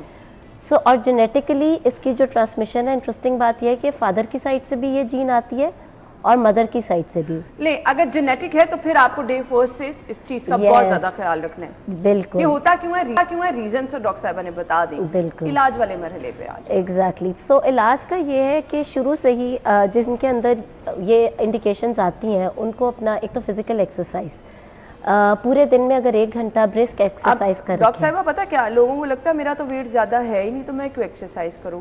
ये इशू बहुत स्लिम बच्चियों में भी होता है। ये जो स्लिम बच्चियों वाला इशू है ना ये लेस देन 10% है जो कि बहुत रेयर है। अच्छा, अब ये आपकी बात बिल्कुल ठीक है कि अब कब पता चले कि इस वेट के बाद ये हो जाएगा, ये हर एक इंडिविजुअल रिस्पॉन्स है। आप यूँ समझें कि जो फीमेल्स का फैट है वो भी हार्मोन्स एक तरह से रिलीज करता है और हार्मोनल इम्बैलेंस करता है। जिसकी ओवरी ज़्यादा सेंसिटिव है वो हार्मोनल इम्बैलेंस की तरफ चली जाती हैं। कई बहुत ओबीस ख़वातीन हैं, अगर उनकी ओवरीज रेजिस्टेंट है तो वो ओबेसिटी के बावजूद उनके अंदर हार्मोनल इम्बैलेंस नहीं आएगा। तो इस केस के अंदर आपने जब आपको सिम्टम्स डेवलप होना शुरू हो इट मीन्स कि आपका अब जो नॉर्मल BMI से ज़्यादा की तरफ आप जा रहे हैं, वज़न ज़्यादा की तरफ जा रहे हैं, वहीं पे आप अपनी फ़िज़िकल एक्सरसाइज को रूटीन बनाएं, मोटापे वाली चीज़ें ना लें। कुछ बहुत ज़्यादा इसके साथ अटैच्ड मिथ्स भी हैं कि चिकन ना खाएं, डेयरी प्रोडक्ट्स ना लें। It's not like that actually. इसकी अगर आप बहुत डिटेल स्टडीज़ में जाएं तो आम चिकन और वो नहीं, प्रोसेस्ड मीट। इनफैक्ट ये कहते हैं कि होता ही उन बच्चियों के साथ है जो बहुत ज़्यादा चिकन का इस्तेमाल लेकिन करते हैं। अगर आप उन बच्चियों का चिकन छोड़ दें फिर भी वो ठीक नहीं होती, क्योंकि इसके अंदर बहुत सारे फैक्टर्स इन्वॉल्व हैं। तो इसके अंदर प्रोसेस्ड मीट होते हैं, बॉडी में कुछ रिसेप्टर्स होते हैं स्पेसिफिक जो हार्मोनल इम्बैलेंस करते हैं। और it's not only general meat या जनरल चिकन या जनरल डेयरी प्रोडक्ट्स जो जाके करें कुछ ऐसा, वो प्रोसेस्ड मीट वाली चीज़ें होती हैं जो आई डोंट थिंक कि बहुत ज़्यादा इंपॉर्टेंट सेगमेंट बनाती हैं हमारे डाइट का। उससे ज़्यादा अहम हमारा लाइफस्टाइल, एक्सरसाइज और साथ में डाइट है। और यस, जैसे ही आप में कोई भी सिम्टम डेवलप हो फ़ौरन डॉक्टर से कंसल्ट करें, क्योंकि एक लड़की में 2-2, 3-3 महीने माहवारी ना आना is not good for health also. और इस हार्मोनल इम्बैलेंस का सिर्फ यंग एज पे इफ़ेक्ट नहीं है, जिसको यंग एज में ये डेवलप हो जाए वो ज़्यादा रिस्क की तरफ होते हैं towards diabetes and blood pressure, heart diseases. जो मसाइल अगर 40 के बाद हम कहते हैं कि आप अपनी मॉनिटरिंग शुरू करें, इन लोगों में 30 ईयर के बाद शुरू कर देनी होती है। ठीक है डॉक्टर साहब, डाइट का क्या रोल है इसमें? डाइट का अवॉइड हमने क्या क्या करना है इसके अंदर? आपने हर वो चीज़ जिससे आपका वेट गेन हो रहा है, अच्छा, सारी फैटी चीज़ें, चिकनाई वाली चीज़ें, ये पराठे, मीठा, बिकॉज अगर आपको शुरू से ही ये हार्मोनल इम्बैलेंस या पॉलीसिस्टिक ओवरीज वाला प्रॉब्लम का है, because polycystic ovaries actually syndrome. Syndrome का मतलब होता है एक से ज़्यादा मसाइल बॉडी के साथ हो जाना। और जैसे मैंने आपसे कहा है कि जिसके अंदर ये रिस्क फैक्टर्स हों वो यंग एज से ही उनमें sugar, blood pressure, heart disease के और डिप्रेशन, कुछ कैंसर्स को भी प्रीडिस्पोज करता है। तो उसके लिए जो 40 के बाद या 50 के बाद मसाइल है वो 30 के बाद हमें केयरफुल होना पड़ता है। डॉक्टर साहब, एक सवाल ये भी है कि हार्मोनल इम्बैलेंस वाली खातून जो कि इलाज भी करा रही है, अगर बच्चे की पैदाइश है तो ये भी चांसेस हैं कि कुछ बच्चे में भी इश्यूज उससे हो सकते हैं? बिल्कुल, अगर इस तरह की खातून आगे जाके प्रेग्नेंट हो जाए तो उसके अंदर ज़्यादा चांसेस होते हैं शुगर होने के ड्यूरिंग प्रेगनेंसी या ब्लड प्रेशर का होने में। और शुगर इटसेल्फ जो है वो डेफिनेटली बच्चे में प्रॉब्लम्स करती है अगर शुरू से ही आपने कंट्रोल ना किया। तो और फिर इसके साथ एक थायराइड डिजीज़ भी बहुत एसोसिएटेड है। 12 से 15% ख़वातीन जिनमें हार्मोनल इम्बैलेंस होता है उनमें थायराइड डिजीज़ साथ में होती है, जो अनफॉर्चुनेटली इग्नोर हो जाती है। चेक ही नहीं कराया जाता, वेट गेन होता जाता है, सिम्टम सारे हार्मोनल इम्बैलेंस की तरफ, लेकिन साथ थायराइड का मसला ओवरलैपिंग होता है। तो साथ साथ फिर थायराइड को भी लेके चलना होता है। सो बहुत सारी मेडिसिन जो इन चीज़ों को ट्रीट करने के लिए यूज़ होती हैं ड्यूरिंग प्रेगनेंसी, वो भी बेबी के लिए ख़तरनाक हो रही होती हैं, और ये कंडीशंस इटसेल्फ भी ख़तरनाक हो रही होती हैं। सो अगर कोई प्रेगनेंसी प्लान करे तो इट्स बेटर कि 3 मंथ्स पहले ही अपने गायनेकोलॉजिस्ट को विजिट करें और 3 मंथ्स पहले ही अपनी बॉडी को फिट करें और फिर प्रेगनेंसी प्लान करें। सही, तो यही अक्लमंदी है। सही। अगर आपको लगता है कि आपके साथ इशू चल रहा है, अच्छा ये तो हम हार्मोनल इम्बैलेंस की बात कर रहे हैं, तो उन लोगों को 3 मंथ्स पहले करना है कि अगर आप नॉर्मल भी हैं तो आप एक दफ़ा पहले जाएं अपनी डॉक्टर ये तो बहुत ही इंपॉर्टेंट बात है। हर प्रेगनेंसी प्लान प्रेगनेंसी होनी चाहिए, क्योंकि प्रेगनेंसी का मकसद सिर्फ प्रेग्नेंट होना नहीं होता। हेल्दी मदर और healthy baby should be the final result. उसका सबसे अहम बात ये है कि 3 महीने पहले आप प्री प्रेगनेंसी काउंसलिंग के लिए जाते हैं, और ये अच्छी बात है क्योंकि ये सोशल मीडिया से बड़ी अवेयरनेस आ चुकी हुई है। लोग आते हैं, I see many patients like this, जो कपल्स आके पहले पूरी अपनी प्लान कराते हैं, मेडिसिन जो लेनी चाहिए। बहुत सारी डेफिशिएंसीज ड्यूरिंग प्रेगनेंसी हो सकती हैं जो बच्चे में एब्नॉर्मेलिटीज़ ला सकती हैं, जो आप 3 महीने पहले कवर कर सकते हैं चीज़ें। तो डेफिनेटली इट्स वेरी इंपॉर्टेंट कि आप 3 मंथ्स पहले एक विजिट कर लें और अपना सारा प्लान करके और फिर आगे। ये खवातीन का इशू है कि मर्द हजरात में भी हार्मोनल इम्बैलेंस? मैंने आपको बताया कि ये जो जीन है ना पॉलीसिस्टिक ओवरी सिंड्रोम की, ये जेनेटिक ट्रांसमिशन में बहुत इंपॉर्टेंट है इसके लिए, और ये फादर की साइड से भी आ सकती है। अच्छा। सो मेल्स के अंदर ऑफ कोर्स बिकॉज ओवरीज वाला एलिमेंट तो नहीं है, ऑब्वियसली वी कैन नॉट से कि फर्टिलिटी इफेक्ट हो रही है या कुछ इस तरह का हार्मोन्स, बट येस जो पॉलीसिस्टिक ओवरी सिंड्रोम के अंदर बाकी चीज़ें हैं जिसमें हार्ट डिजीजेस, लिवर की प्रॉब्लम भी, शुगर, ब्लड प्रेशर, डिप्रेशन, ये सारा कुछ उन मेल्स में भी आता है, और बिकॉज उनके अंदर वो जीन होती है और फिर वो आगे ट्रांसमिट हो सकती है। सही। सो इसके लिए हमें अपने लाइफस्टाइल को देखना है, और स्टार्ट से ही जो सिम्टम्स डॉक्टर साहिबा ने बताए हैं अगर उन पर हम ध्यान रखना शुरू कर देंगे। डॉक्टर साहिबा एक हमारा ना सोशल मिथ बन गया, अच्छा बच्ची को पहले से आप गायनाकोलॉजिस्ट के पास लेके जाना शुरू हो जाएं, फलां रिश्तेदार क्या कहेंगे, फलां क्या कहेगा, अभी बच्ची का तो रिश्ता करना था, ये मसला हो जाएगा। मेरे ख्याल से अब इन चीज़ों से बाहर आने की इससे बहुत ज़रूरी है बाहर आए। जैसे हम हार्मोन्स की बात कर रहे हैं, इम्बैलेंस की भी, उसके अंदर देखिए 3 फेजेस लड़की की लाइफ में बहुत इंपॉर्टेंट होते हैं जिसमें हार्मोनल ट्विस्ट आता है बॉडी में। एक प्यूबर्टी की एज है, एक प्रेगनेंसी और पोस्टपार्टम, और एक मेनोपॉज। अगर प्यूबर्टी में भी अगर आप एक विज़िट करा के गायनाकोलॉजिस्ट के पास बच्ची को सारी काउंसलिंग हो जाए रिगार्डिंग द हार्मोन चेंजेस और साथ में मंथली साइकिल्स एंड एवरीथिंग, तो ये एक बहुत ही अक्लमंदी है। एंड डॉक्टर साहब मैंने अक्सर लोगों को देखा है कि स्किन पर अगर बाल हैं, नेक पे हैं, चिन पे हैं, तो आप चले जाते हैं स्किन स्पेशलिस्ट के पास, डर्मेटोलॉजिस्ट के पास। हम ज़रूरत नहीं समझते कि इसमें गायनाकोलॉजिस्ट को भी चेक कराने की ज़रूरत है। तो ये कोई मैसेज इससे रिलेटेड आप देना चाहेंगे? बिल्कुल, क्योंकि होता फिर यही है कि डर्मेटोलॉजिस्ट गायनाकोलॉजिस्ट के पास ही रेफर करते हैं। अच्छा, ठीक है। तो अगर फीमेल्स के अंदर ये मसला आ रहा है तो देयर इज नो हार्म कि बल्कि पहले बेशक वो गायनाकोलॉजिस्ट को ही कंसल्ट कर लें, and then gynaecologist can see के ये वाकई डर्मेटोलॉजिस्ट की इसमें ज़रूरत है या नहीं। लेकिन अगर डर्मेटोलॉजिस्ट के भी जाएं तो इवेंचुअली डर्मेटोलॉजिस्ट भी रेफर कर देते हैं गायनाकोलॉजिस्ट के पास। सही। तो इसके लिए बस आपको टाइमली देखना है। जितनी जल्दी आप एक चीज़ को डायग्नोज करके उसका ट्रीटमेंट स्टार्ट कर देंगे, आगे चल के आप बड़े मसाइल से बच सकेंगे। ज़रूर अपनी बच्चियों के अगर छोटे छोटे ऐसे इश्यूज हैं तो मदर्स को चाहिए ख़ास तौर पर उस पर नज़र रखें, ट्रीटमेंट प्लान करें और जल्दी उसको शुरू करें ताकि आगे जाके बड़े मसाइल से महफूज रहा जा सके। Thank you so much doctor साहब, आपके टाइम का बहुत बहुत शुक्रिया। हम ब्रेक के बाद ज्वाइन करेंगे, स्टे विद अस।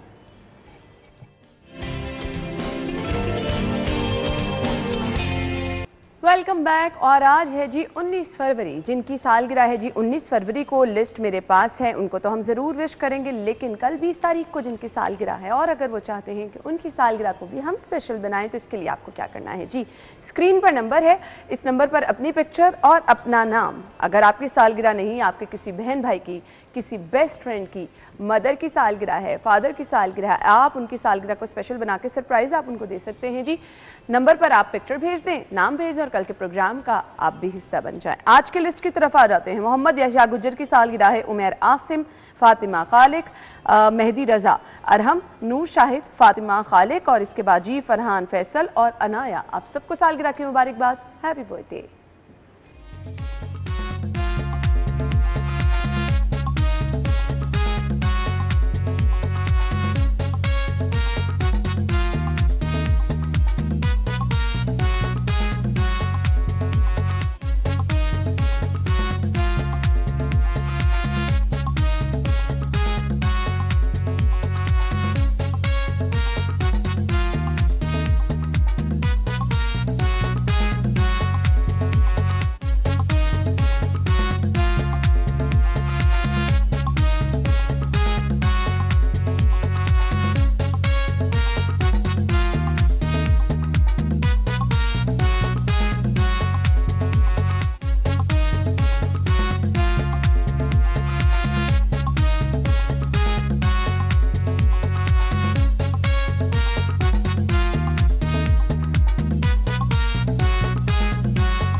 बड़ा एंजॉय करते हैं अपनी पसंदीदा पिक्चर्स, और जो उन्होंने बहुत स्पेशल रखी होती है कि जी हमने ये वाली पिक्चर भेजनी है और अपनी बर्थडे वाले दिन हमने ये पिक्चर, तो आप लोगों के लिए भी ये ऑप्शन है जी, अपनी पसंदीदा पिक्चर्स आप हमें भेजें और हम उनको ऑन एयर करेंगे और आपको बर्थडे विश करेंगे।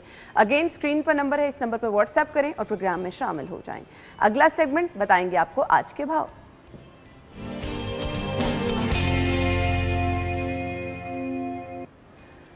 ओपन मार्केट में रुझान ये जा रहा है कि वो चाहे फल हैं, वो चाहे सब्जियां हैं, रेट अब बढ़ते चले जा रहे हैं और उसकी रीज़न आप भी जानते हैं और मैं भी जानती हूँ। रमज़ान की आमद है और रमज़ान से पहले आपको सब्जियां महंगी मिलेंगी, फल बहुत महंगे मिलेंगे। तो आज के रेट के लिए समरा की तरफ चलेंगे। जी समरा। ना ओपन मार्केट में महंगे दामों सब्जियों की फरोख्त का सिलसिला जारी है, क्योंकि सरकारी निर्खनामे में दर्ज कीमतों का इतलाक मुमकिन नहीं हो सका और दुकानदार ओपन मार्केट में सरकारी निर्खनामे को बलायताक रखते हुए महंगे दामों सब्जियां फरोख्त कर रहे हैं। आज के कुछ भाव ताव के हवाले से आपको बताते चलें तो आलू का सरकारी निर्ख 50 रुपये मुकर्रर किया गया है, लेकिन ओपन मार्केट में 60 रुपये तक में फरोख्त जारी है। इसी तरह से प्याज का सरकारी निर्ख 70 रुपये मुकर्रर है और उसकी फरोख्त 100 रुपये तक में हो रही है। टमाटर का सरकारी निर्ख 45 रुपये मुकर्रर किया गया है और उसकी फरोख्त 60 रुपये तक में जारी है। इसी तरह से लहसुन का सरकारी निर्ख 534 रुपये मुकर्रर है और ओपन मार्केट में 650 रुपये तक में फरोख्त हो रहा है। अदरक का सरकारी निर्ख 552 रुपये मुकर्रर किया गया है और इसी तरह से उसकी फरोख्त भी 620 रुपये तक में जारी है। आपको दीगर सब्जियों के रेट्स के हवाले से भी बताते चलें तो इसी तरह से सब्ज मिर्च का सरकारी निर्ख 124 रुपये मुकर्रर किया गया है और उसकी फरोख्त 150 रुपये तक में हो रही है और लीमू का सरकारी निर्ख 100 रुपये मुकर्रर है, लेकिन उसकी फरोख्त 200 रुपये तक में जारी है। गाजर का सरकारी निर्ख 47 रुपये मुकर्रर किया गया है और उसकी फरोख्त 60 रुपये तक में हो रही है और इसी तरह से बैंगन का सरकारी निर्ख 76 रुपये मुकर्रर है, लेकिन उसकी फरोख्त भी ओपन मार्केट में 120 रुपये तक में हो रही है। शिमला मिर्च का सरकारी निर्ख 57 रुपये मुकर्रर किया गया है और उसकी फरोख्त 80 रुपये तक में जारी है। इसी तरह से मेथी का सरकारी निर्ख 33 रुपये है, लेकिन उसकी फरोख्त 50 रुपये तक में हो रही है। गोभी का सरकारी निर्ख आज का 28 रुपये मुकर्रर किया गया है, लेकिन उसकी फरोख्त भी 40 रुपये तक में जारी है। इसी तरह से मटर का आज का सरकारी निर्ख 42 रुपये मुकर्रर किया गया है और उसकी फरोख्त भी 60 रुपये तक में हो रही है। सब्जियों की कीमतों में जो है वो उतार चढ़ाव का सिलसिला जो है वो जारी है। इसी तरह से दुकानदार भी जो हैं वो कोई कसर नहीं छोड़ रहे और महंगे दामों जो है वो सब्जियां फरोख्त कर रहे हैं, जिसकी वजह से आवाम शदीद गमो गुस्से का इजहार कर रही है और उनकी जानिब से यही कहा जा रहा है कि सरकारी निर्खनामे में जब रेट्स जो हैं वो मुकर्रर किए गए हैं तो दुकानदारों को चाहिए कि उसी रेट्स पर जो है वो आवाम को सब्जियां फरोख्त करे, लेकिन ओपन मार्केट में हमें ऐसा देखने में नज़र नहीं आ रहा और दुकानदार जो है वो अपनी मनमानी कर रहे हैं और महंगे दामों अपना प्रॉफिट मार्जिन रखकर जो है वो सब्जियां फरोख्त कर रहे हैं, जिसकी वजह से शहरी जो हैं उन्हें दिन ब दिन परेशानी का सामना करना पड़ रहा है। तो शहरियों के इंतजामिया से ये अपील है कि प्राइस कंट्रोल मजिस्ट्रेट जो है वो सरकारी निर्खनामे में जो कीमतें दर्ज हैं उनका इतलाक यकीनी बनवाएं। Welcome back once again. और हम बड़ा प्रमोट करते हैं और बहुत अप्रिशिएट करते हैं उन चीज़ों को जो कि आप हाथ से बना रहे हैं, अपने लिए कुछ तैयार कर रहे हैं। हैंडीक्राफ्ट मतलब मैं कहती हूँ बड़ा ही ज़बरदस्त कमाल किस्म की महारत जो है वो हम देखते हैं कि लोग अपने हाथों से दिखाते हैं और बहुत खूबसूरत चीज़ें बनाते हैं। आज की हमारी मेहमान भी बहुत ज़बरदस्त आर्टिस्ट हैं और आर्ट के कुछ सेगमेंट जिनका मैं यहाँ पर जिक्र करना चाहूँगी, ज्वेलरी ख़ास तौर पर वो बनाती हैं, ना सिर्फ ज्वेलरी बल्कि छोटी छोटी ऐसी चीज़ें जो बड़ी ज़बरदस्त भी नज़र आती हैं। आप की चेन कह लें, होम डिकोर की कुछ छोटी छोटी चीज़ें। तो अलीना नकवी आज की हमारी गेस्ट हैं, उनको अपने शो में वेलकम कहेंगे। अस्सलाम वालेकुम अलीना। वालेकुम अस्सलाम। कैसी हैं आप? मैं ठीक ठाक। सो अलीना, सबसे पहले तो आप बताएं आपने स्टार्ट कैसे किया, कैसे आपको ख्याल आया कि कुछ बनाने? क्योंकि मेरी मम्मा आर्टिस्ट है, बहुत अच्छी स्केचिंग है, सब कुछ करती है, इसलिए वो चीज़ मुझ में भी ट्रांसफ़र हुई। फिर मुझे बहुत शौक हुआ कलर थेरेपी और इन सब चीज़ों में मैं इन्वॉल्व रहती हूँ, चीज़ें करती हूँ, तो मुझे बहुत अच्छा लगता है ये सब चीज़ें वेस्ट ना हो, हम उन्हें कुछ ना कुछ डेकोर कर लें। इस वजह से मैं चीज़ें करती रहती हूँ, मज़ा भी बहुत आता है इसमें कलरफुल चीज़ों के साथ। सही। अब मुझे जरा अपनी पहले चीज़ों का इंट्रोडक्शन करा दें कि वो लोग जो कि देख रहे हैं कि आपने इतनी खूबसूरत चीज़ें बनाई हैं, उनको पता हो कि इसके लिए क्या क्या चीज़ें इस्तेमाल होती हैं। हाँ जी। हैंडमेड ज्वेलरी आज आप हमें बनाना सिखाएंगे? जी बिल्कुल, ज्वेलरी बनाएंगे आज। उसमें सबसे पहले आपको डो चाहिए, कोई भी आपको डो मिल जाएगी मार्केट से, अगर वो नहीं है तो आपको ट्यूटोरियल्स मिल जाते हैं, घर पे भी आप आसानी से डो बना सकते हैं। वो आपने ले लेना है एयर ड्राई डो। उसके बाद आपको मोल्ड भी आराम से मार्केट से भी मिल जाते हैं और अगर मोल्ड ना हो तो वो भी मैं बनाना बता दूंगी कि उसके बगैर आप किस तरह ज्वेलरी बना सकते हो वो। और ज्वेलरी बनाने की जितनी भी एसेसरीज होती हैं सारी इसके अंदर है मेरे पास। हाँ, सारी ये रॉ मटेरियल होता है ना, ये आपको मार्केट से मिल ये भी जाता है। मार्केट से आपको मिल जाएगा। की चेन बनाना है, हर चीज़ आपको मार्केट से मिल जाएगी। बस हमने अब रेडी करना है। अब आप स्टार्ट करें। ठीक है। तो सबसे पहले आपकी डो ये कलरफुल, आपने खुद कलर डिसाइड करना है, आप अपने ड्रेस के अकॉर्डिंग भी कर सकते हैं। हाँ। बिल्कुल इसी तरह है। अब ये मैं जल्दी से एक बना के दिखाती हूँ आपको, क्या बनाएंगी मोल्ड के आप? बगैर क्योंकि हम मैंने पहनने हैं ये। ठीक है तो ये मैं बनाऊंगी इयररिंग। सबसे पहले इयररिंग बनाते हैं, सबसे सिंपल है ये इसको बनाना। ये वो उन लोगों के लिए जो यूज़ नहीं करना चाहते मोल्ड, या उनके पास अवेलेबल फ़िलहाल नहीं है अभी, तो उन लोगों के लिए जल्दी से बना लेते हैं। आपके तो माशाल्लाह हाथ भी बड़े फास्ट चल रहे हैं, पता चल रहा है आप बनाती रहती हैं। आदत होगी। हाँ। जब इस तरह हो जाएगा हमने इसको यहाँ से टर्न करना है। ठीक है, टर्न किया और ये बहुत आसानी से एक दूसरे के साथ ना इस तरह ठीक फोल्ड है। हो जाएगी। उसके बाद आपने इसको बिल्कुल जैसे थ्रेड होता है या कोई चीज़ होती है उस तरह आपने ट्विस्ट कर देना है, जैसे बिल्कुल चेन ऐसा। होती है। टूटेगी हाँ, तो नहीं ये? नहीं टूटेगा नहीं। ये चेन की तरह आपने इसको ट्विस्ट किया ऐसे, ये आपस में इस तरह आपने जोड़ देना। ये हो गया रेडी। उसके बाद हमने यही जो मटेरियल है हमारे पास, ये सारा इसके अंदर हमने थोड़ा सा मुझे काटना है, सॉरी, थोड़ा सा कट करके उसके अंदर मैं रखती हूँ ज़्यादा। ये इसको थोड़ा सा कट करके इसके अंदर रख दिया मैंने। फिर ये भी सारा मटेरियल जो आपको मार्केट से आराम से मिल जाता है, ये जंप रिंग्स हैं, ये आपने इसके अंदर ऐड कर दिया। डन। ये बस इधर ही खत्म। इसके बाद क्योंकि इयररिंग है तो पहनेंगे कैसे जब तक हम कंप्लीट नहीं करेंगे। चलें जी। अच्छा, ये तो बड़ा जल्दी जल्दी भी बन रहा है, बहुत जल्दी जल्दी। या शायद आपका एक्सपीरियंस है, लेकिन आसान है। ऑनेस्टली अगर मैं भी घर ट्राई हाँ। करूंगी तो मैं भी बना सकती हूँ। कुछ चीजें ऐसी होती है ना, आपको लगता है कि शायद आप नहीं कर सकते हैं, कर सकते हैं, लेकिन सब हो ये सकता आसान है। आसान है। अब ये गीला लेकिन गीला है। आइडियाज बड़े डिफरेंट इसके लिए आपको अब ये निकालने ड्राई पड़ते नहीं हैं। हुआ ना, तो गीला हाँ। गीला तो अभी जरा डर लग रहा है, तो मैंने एक बना के पहले से रखा हुआ है, मैं आप लोगों को दिखा देती हूँ। वो ये है, कभी लूप निकल गया। अच्छा, ये पहले से मैंने बना कर रखा था, ये है। ओह, कितना खूबसूरत लग रहा है। ये लाएंगे, मैं पहन के देख लूं। मुझे अपने इयरिंग उतारने पड़ेंगे और जरूर इसको पहनना ये आप पड़ेगा। ट्राई कर ले सकती जी। हैं। मैं आपको और भी वाह, दिखा ये तो देती मेरे हूँ। ड्रेस से मैच भी हो गया। वाह जी वाह। और भी है मेरे पास, मैं और भी दिखा देती हूँ आपको भी। ये हैंडमेड ज्वेलरी है, अगर आप बिल्कुल। बनाना चाहें तो आप ये खुद भी बना सकते हैं। लें जी, ये जी आप दिखा दें रिजाक साहब, बहुत ही खूबसूरत किस्म का इयरिंग बनाया है जी हमारी गेस्ट ने। अरे वाह, तो बहुत प्यारा लग रहा है। यस। अच्छा जी, ये ऑरेंज कलर मुझे बड़ा ये अट्रैक्ट कर रहा है। ऑरेंज भी है, ये भी इयररिंग है, ओह, और ये भी इयररिंग है जिनको फ्लावर के वाह, साथ लाएं, इस मैं तक दिखा पहनने हैं, दूंगी। ये भी ये है। देखिए नाज़रीन, आप बड़ी आसानी से ये डो तो हम अक्सर बच्चों के लिए मैं देखती हूँ बच्चे यूज कर रहे होते हैं। ये देखिए कितना प्यारा सा flower बना हुआ है। ये देखें जी, कितना प्यारा है। इसको आप पहनेंगे तो और ज्यादा प्यारा लगेगा। बहुत ही खूबसूरत है जी, वाह। इसी तरह ये छोटा वाला फ्लावर था, और ये डक, ठीक हो गया जी, ये डक भी है। ठीक है। अच्छा जी, अब मैं कुछ और रिंग्स भी, आपने खुद भी पहनी है रिंग, बहुत प्यारी लग रही है ये वाली। पूछूंगी आपने कैसे बनाई है। अच्छा जी, ब्रेक लेनी है। ब्रेक के बाद जब हम आएंगे तो अलीना नकवी हमारे साथ मौजूद है, हम कुछ और चीजें बनाने के लिए सीखेंगे। ब्रेक के बाद ज्वाइन करेंगे। Stay with us.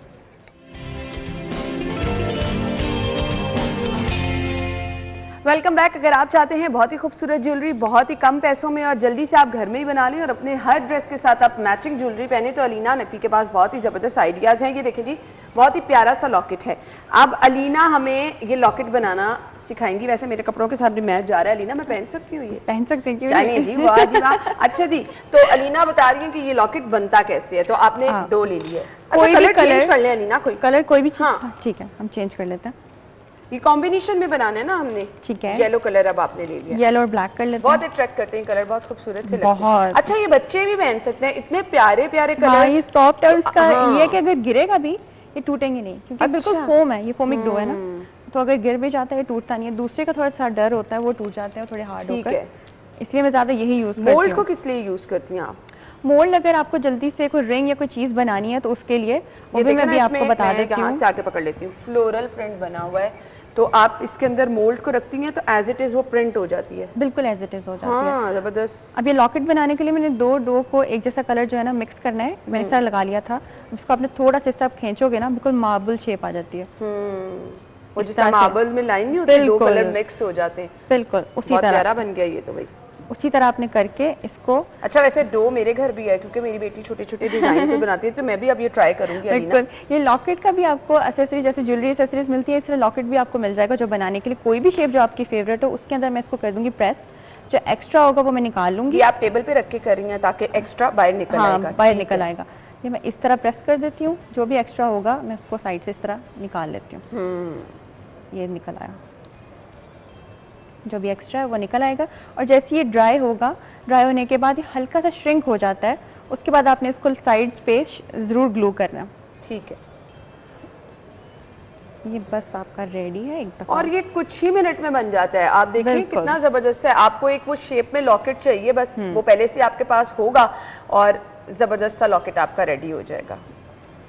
ये देखिए, अब चाहे आप इस साइड से पहन सकते हो, चाहे तो ये साइड से पहन हाँ, सकते हो। दोनों साइड से दोनों पहन साइड सकते से हैं, रेडी हो जबरदस्त। जाता है ये फौरन। जी, बहुत प्यारा हो गया।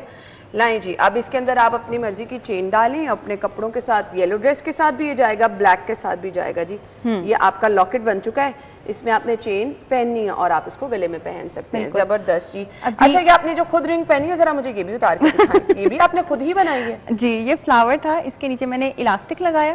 अपनी साइज का आप इलास्टिक लगा सकते हो, ये फ्लावर्स भी मिल जाते हैं आपको, नहीं हो तो आप इससे डो का भी बना सकते हो। नीचे कोई ना कोई आपको फैब्रिक लगाना है, फिर उस पर इलास्टिक लगाना है। अब मुझे डो का फ्लावर बना कर दिखा दें। अब ये मैंने ब्रेक में इसके अंदर पहले प्रेस करके रख दिया था ताकि वो थोड़ा सा ड्राई हो जाए। ये इसके अंदर है मोल्ड में, ये देखें। मोल्ड भी आपको आसानी से, ओह कितना प्यारा फ्लावर बना है। वैसे का वैसे दिखा निकल दें आएगा जी, उसके अंदर ये से। देखें एज इट इज मोल्ड में जो डिजाइन था, रज़ाक साहब दिखा दे कितना प्यारा सा फ्लावर बन चुका है। अब इसको आप लॉकेट भी बना सकती हैं, अगर आप इयररिंग बना के पहनेंगे तो रज़ाक साहब दिखाइएगा कितना प्यारा लग रहा है ना। वाह जी वाह। और लीना, मुझे आपने ऐसे 2-3 लाजमी बना के देने हैं। जरूर इंशाल्लाह। चलिए, ये तो मैं शो में पहनूंगी और बताऊंगी भी जी अलीना ने मुझे बना के दिया था। यानी आप इससे, अब मुझे आइडियाज बता दें ज्वेलरी के अलावा हम क्या क्या बना सकते हैं, क्योंकि ये आपने की चेन भी बना के रखा की चेन भी बना सकते हैं, और जो ये पिज़्ज़ा लवर है उनके लिए, और जो चाय लवर है उनके लिए भी है। मैंने यहाँ पे लिख लगाया हुआ है, कितने प्यारे आइडियाज हैं। चाय तो मैं बहुत ज्यादा पीती हूँ। ये देखो, उनके लिए भी बना के रखा हुआ है। ये कप बना हुआ है जी छोटा सा, बच्चे बहुत पसंद करेंगे ये चीजें। वाह, और ये वाह, बच्चों के बैग्स के लिए, क्योंकि रैबिट या ऐसी कोई भी शेप जो उनको पसंद आती है उनके बैग के साथ आप हुक कर दें, क्योंकि उनके फेवरेट कैरेक्टर्स उनको बहुत पसंद होते हैं। सही। मुझे किचन के लिए कुछ और एक आइडिया बताएं, कुछ बल्कि बना के अगर आप दिखा देंगे तो बहुत जबरदस्त हो जाएगा। की चेन के लिए ठीक है, अभी मैं इसी का कर देती हूँ आपको। ठीक है, जैसे मैंने फ्लावर्स ऑलरेडी बना के रखे हुए हैं, पत्ते भी हैं मेरे पास बने हुए हैं। इसके लिए आप यूज कौन सी, ये कोई स्पेसिफिक होती है, एल्फी वगैरह यूज करते हैं? नहीं, ये सिंपल ग्लू है, आम मार्केट से ठीक मिल है, जाती है। आप ट्रांसपेरेंट ग्लू मार्केट है, से ले सकते आप हैं। स्कूल ग्लू भी ले सकते हो, व्हाइट ग्लू भी ले सकते हो। ठीक मैं हो गया। ट्रांसपेरेंट यूज कर रही होती हूँ। चलिए। आपने ये ले लेनी है। एक तो चीज बड़ी है, अब बस आपके पास डिफरेंट आइडियाज होने चाहिए, और ये बनाना बहुत ही आसान बहुत है। आसान है, क्योंकि मोल्ड अगर आप ले लें तो डिफरेंट डिजाइन आप ऐसे बना सकते हैं। अदरवाइज तो अलीना तो खुद भी बना लेती हैं, बट मेरे जैसे लोग जिनको थोड़ा सा मुश्किल लगता है वो मोल्ड लेकर आए और उस मोल्ड के अकॉर्डिंग आप इतने प्यारे प्यारे डिजाइन बना सकते हैं। और ये कुछ ही सेकंड्स में ड्राई भी हो जाती है। ले और जी, low अलीना weight भी दिखा है। दें इसकी फाइनल एक दफा लुक क्या है। बस ये चिपक जाए, ये इस तरह है, इस तरह। चलिए जी, यहाँ पे मैं इसके हुक लगा दूंगी और ये आपका ये लॉकेट ले रेडी मुझे हो दिखा जाएगा। दें जी, इसके ऊपर लगा देंगे क्योंकि ग्लू मेरे हाथ से ऐसे हम दिखा देते हैं। अच्छा पकड़ा जी, नहीं जाएगा sorry जी। ये देखें जी, अभी क्योंकि ये ड्राई नहीं हुआ तो ये देखें जी, ये 2 मिनट में रेडी हो गया। कितना प्यारा सा फ्लावर है। चलिए जी, thank you so much Alina, आपके वक्त का बहुत बहुत शुक्रिया। सो नाज़रीन, अगर आप चाहते हैं कि आप घर में बहुत ज़बरदस्त छोटी छोटी चीज़ें बना सकें तो मेरे ख्याल से ये आप स्टार्ट करें तो हाथ में मज़ीद सफाई भी आती है और ज़बरदस्त तरीके से आप बना सकते हैं। अपना ख्याल रखिएगा, हमें इजाज़त दीजिए, अल्लाह हाफ़िज़।